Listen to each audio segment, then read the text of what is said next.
Okay, students, today we're going to talk about radicals, also called square roots, and I will just say the word root when we talk about the answer. Okay, we're going to do a couple of each, two or three of each. Um, Probably just two. I might do a few more simplifying, but simplify radicals, add them, subtract them, multiply, and divide them. And we're just going to do it with numbers only. We're not going to add in algebraic expressions with variables in them. Okay, there's multiple ways of doing it.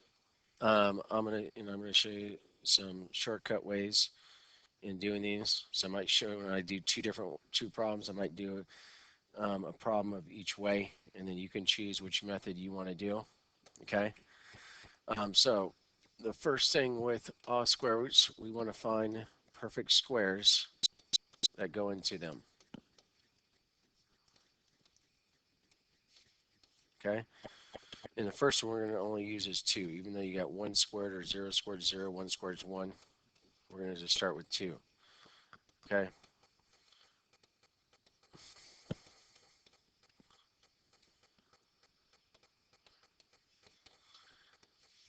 So the square root of 25 is 5, square root of 16 is 4, square root of 9 is 3, square root of 4 is 2. Okay, you should already know this from middle school. So we're looking for one of these perfect squares. These are your perfect squares. That's going to divide evenly into our radical, whatever number they're giving us here. Okay, and I'll just go up to 100. Of course, these just go on forever. Okay, but usually um, at the Algebra 1 level, 100 is as high as we're having to go to multiplying this some other number. Okay, so simplify. I'll do a simple one and then a little higher level one. Say the square root of 12. Okay, now, first off, all math you just know that if you were to plug this usually into some computer program or photo math, etc., it's only going to give you the answer. So therefore, you get no credit at all if you only write down the answer. You have to show the steps of what perfect square goes into it. Square root of 4 times square root of 3. Square root of 4 is this perfect square right here that goes into 12. Remember I said we're looking over here for a perfect square that goes into the number. 4 times 3 is 12. Let's just see, so square root of 4 times square root of 3 is 12. Notice they both have radicals on them. Common errors. People want to write this. Wrong. No credit if you write that and then go down to the answer of 2 root 3. No credit because you don't know that it's got to be square root of 4 times square root of 3. You better have two radicals multiplied together in your first step. Now you simplify which one you can. Obviously, we picked the perfect square of 4. That gives me 2 root 3. There is the correct answer. But if you only write down 2 root 3, you get no credit. None. You have to write square root of 4 times square root of 3. You're beginners. I don't care how small the number is. Okay? Now, how can I guarantee that's right? As long as this radical is simplified, there's no perfect square that goes into it. Obviously, 4 is the smallest perfect square. 4 does not go into 3 evenly. Root 3 is simplified. If I want to check if that's right, all I do for the check is take that answer and square it. And what does it mean to square it? It means distribute the 2 through both numbers there. So 2 squared times square root of 3 squared. And that gives me 4 times 3. You know square root of 3 times square root of 3 is 3. And 4 times 3 is 12. The same number that is underneath that. That's what I better get. That's how I can check that my answer is correct. So there's no excuse for not knowing unless you're too lazy and want to multiply it out. Square that out and see that you get the same number. Like I said, the key is that this radical does not reduce anymore.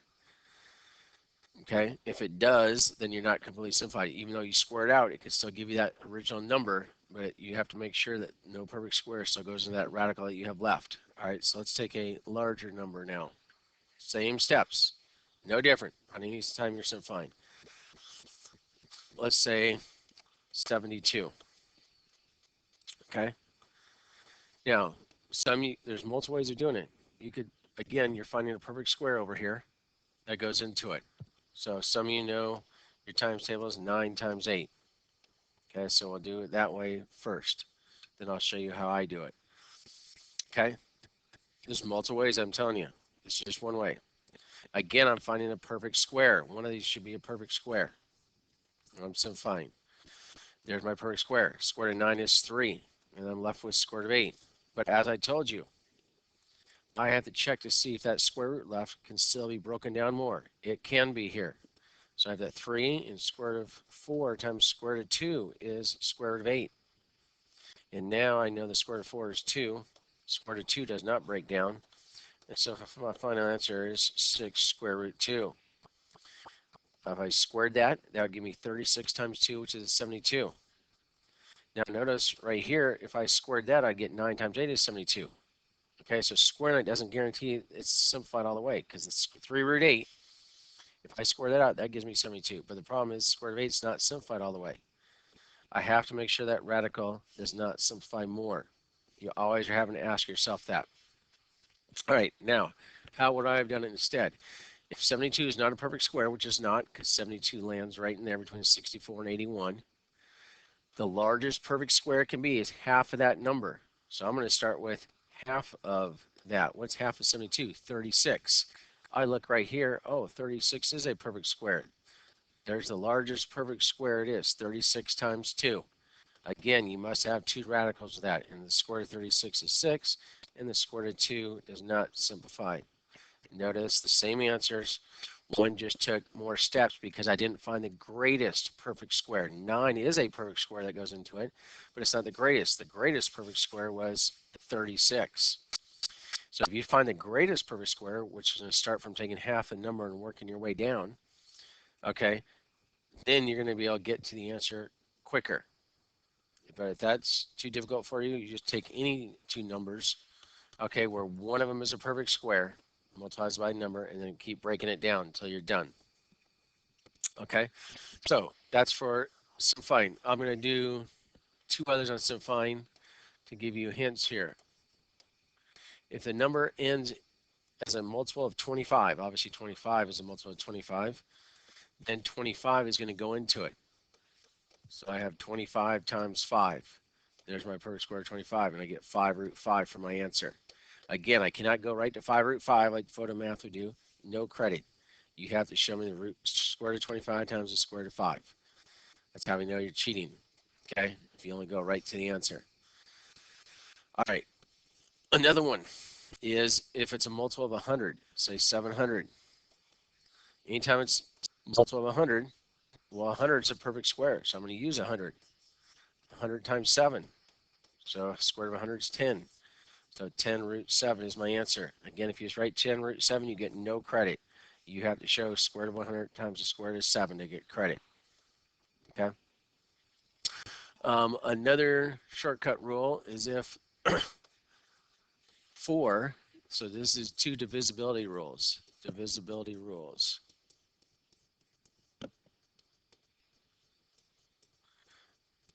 Okay, and again, the reason I'm showing this is so that those that want to use their brain instead of just depending completely on the calculator. Divisibility rule for 4 is if 4 divides evenly into the last two digits. So the last two digits, 24. Does 4 go into 24 evenly? Yes, it does. So therefore, 4 will go into 124. 4 goes into 12, 30 3 times, and you bring down the 4. 4 goes into 4 once. So 4 times 31 is 124, and then square root of 4 is 2, and square root of 31 is prime, so it does not break down. So 2 root 31 would be my answer. So that's the divisibility rule for 4. Okay, instead of starting at half of 124 and being 62 and work my way down, you can start at another one. So I just checked real quick. 4 goes into it. Okay, 4 goes into 31 times. So I can see 31 is prime. So that's going to be the greatest perfect square of 4 because 31 is prime. So you can't have any other number bigger. And the last one is 9, divisibility rule for 9. If the sum of the digits divides by 9 evenly.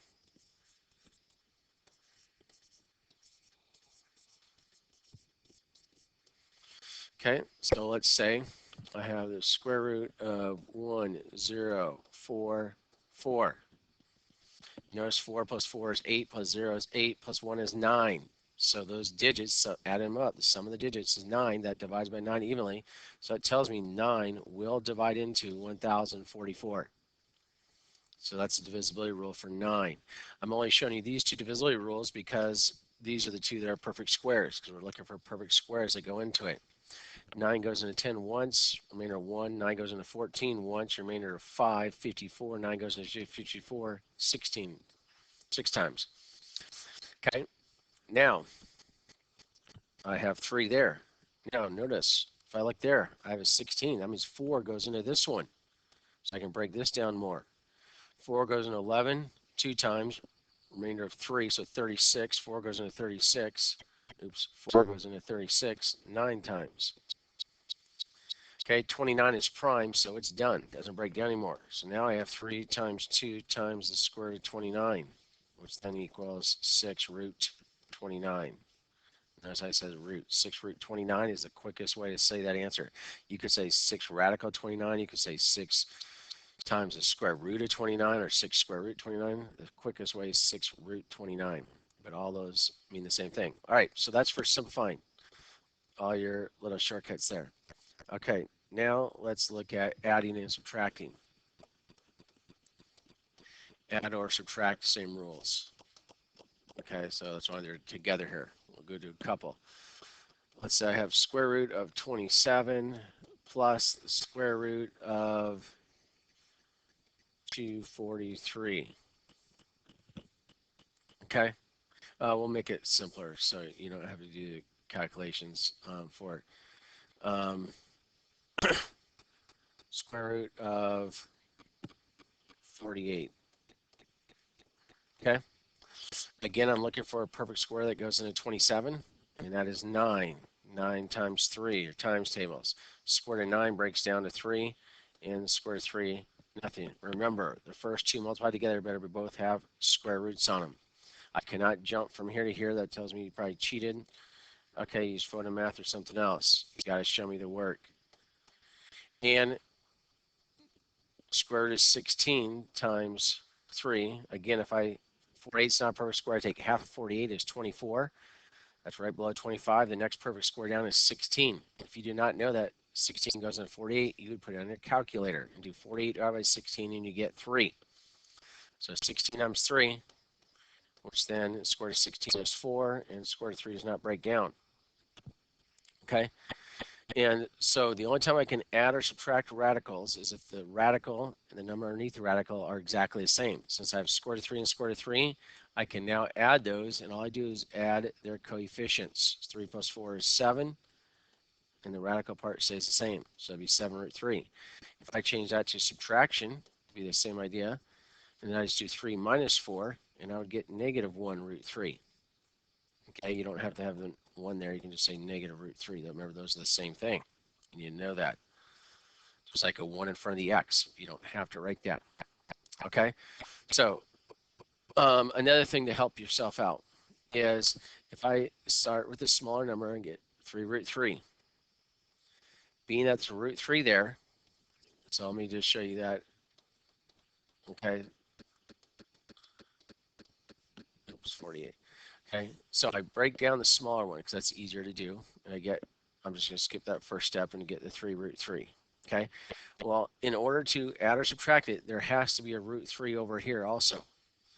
So I should go ahead and write down that root 3 there and say, okay, 3 goes into 48 how many times? Put in a calculator if you don't know, and you get your 16 right there. So that's a helpful hint, because if you're going to add or subtract radicals, the radical has to be the same.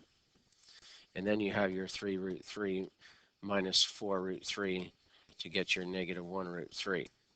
Okay, so that's just another helpful hint when you're adding or subtracting radicals. Okay, now multiply radicals.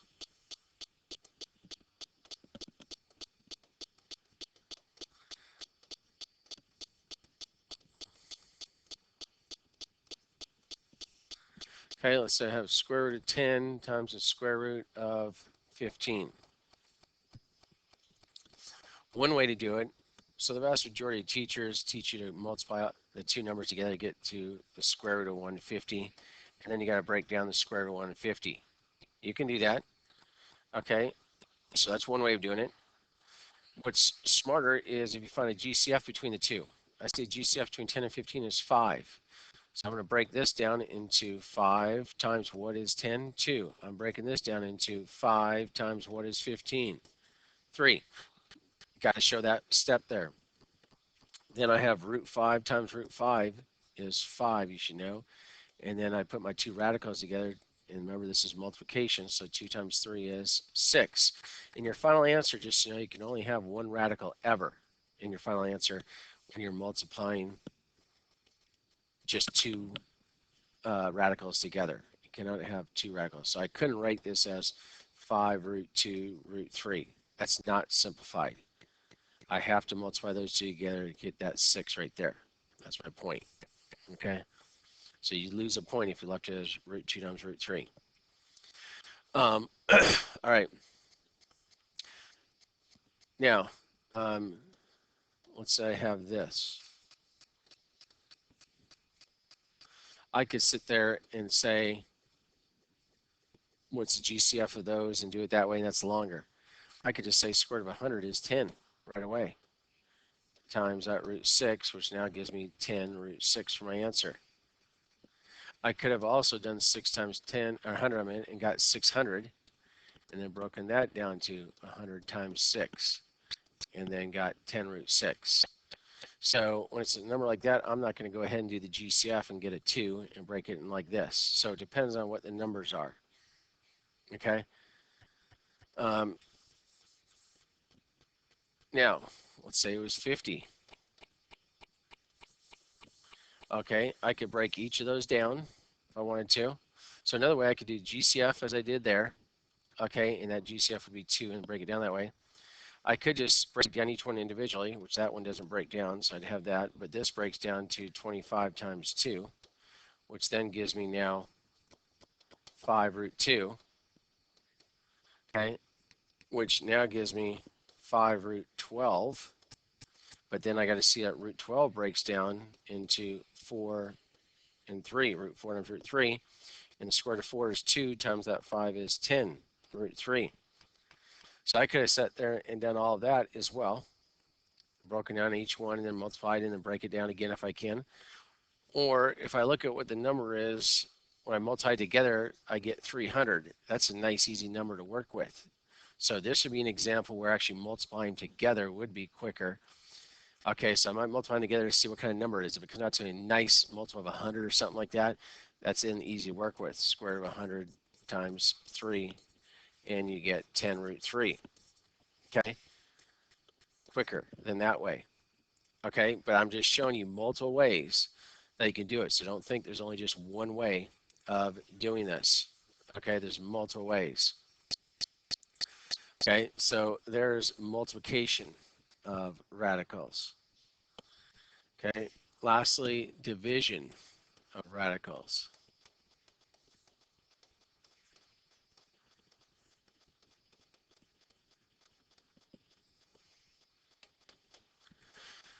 Let's say I have square root of 7 over square root of 3.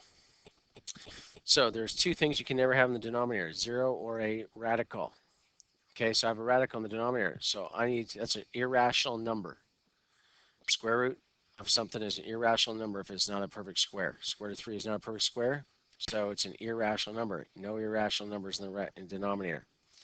So I need to rationalize. It's called rationalizing the denominator, changing the irrational number in the denominator to a rational number. The way you do that is you multiply by that same radical, because we know that root 3 times root 3 is 3. Now it's gone, and now I have a rational number. Remember, a rational number is anything that can be written as a fraction. 3 can be written as a fraction, 3 over 1. Then I remember I can't have two radicals in my answer, so I can't have a radical 7 and a radical 3. I have to multiply those together and get square root of 21. And there's my answer right there. You are allowed to have square roots in the numerator, just not in the denominator. Okay, So there's one example, because there was no simplifying there. Let's say if I have square root of 20 divided by square root of 18. Okay, so first off, if I have two individual square roots, just know you can also write it as a big square root. And I could simplify that down to 10, dividing each by 2. I have square root of 9. And why would I look to do that? Because the square root of 9 is a perfect square, which is then 3. So that, and the square root of 10 says it's square root of 10. Okay, so there's my answer there. That right there is much simpler than going square root of 20 over square root of 18 and say, okay, I can't have that radical in the denominator, so I'm going to multiply by square root of 18 over square root of 18. You can do this, but then you have to do more simplifying in the end. You're still going to get this answer over here, okay, but it's going to take more work. So now I have square root of 18 over square root of 18 is 18. Okay, I can look at this here and say, what's the GCF? The GCF is 2. So I have 2 times 10 for that 20, and I have 2 times 9 for the 18. Okay, then I have square root of 2 times square root of 2 is 2. That's 2. The square root of 9 is 3. So I have 2 times 3 is 6. And I have that root 10 left over 18. And then I can see that 6 cancels the 18 3 times. And I'm left with now square root of 10 over 3. Notice the exact same answer. So one way, the second way took more work. This is way 1, way 2. Okay, so my point is, if I can simplify the radical so that the denominator becomes a perfect square, as I did there, I divided by 2, became a perfect square, that's going to be the quickest way to get to it, because then I don't have to rationalize the denominator afterwards. See, I had to rationalize this right away if I'm going to do this method. I didn't have to do that at all if I simplified, if I'm able to simplify the fraction and get the denominator to a perfect square. So that would be your ultimate goal is, can I reduce the two square roots and get the denominator, I don't care about the numerator, get the denominator to a perfect square. Then I don't have to rationalize it. Okay, so either way, as we see, we'll get you the right answer. You just have to do legal steps all the way. Okay, so let's do one more of those as an example. So let's say I have the square root, well, here's something else. Let's say I have the square root of 75 over the square root of 3. Okay, well, I don't want to have to waste my time rationalizing. Remember, I can write that as one big square root, and then that equals the square root of 25. 75 divided by 3 is 25, and that then equals 5, and I'm done. Much simpler than doing this of saying, oh, I have a radical in the denominator. I always have to rationalize it. No, you don't. You could simplify like we did above. So now I'd have square root of 75 times square root of 3 over 3, because root 3 times root 3 is 3. Then I see, oh, 3 goes into 75. So I have 3 times 25 is 75 times that root 3. Now I have root 3 times root 3 is 3. And square root of 25 is 5 over this 3. Those 3's cancel. And I get my answer of 5. Okay, so you saw way more work in that second way of doing it as opposed to simplifying your fraction first and it having to come out to be a perfect square like that, and then I've got 5. Okay, so don't think you always have to rationalize the denominator by multiplying by that same root if it can simplify earlier. Okay, that's what I'm trying to do. All right, so that deals with simplifying, adding, subtracting, multiplying, and dividing radicals all in one video, 24 minutes.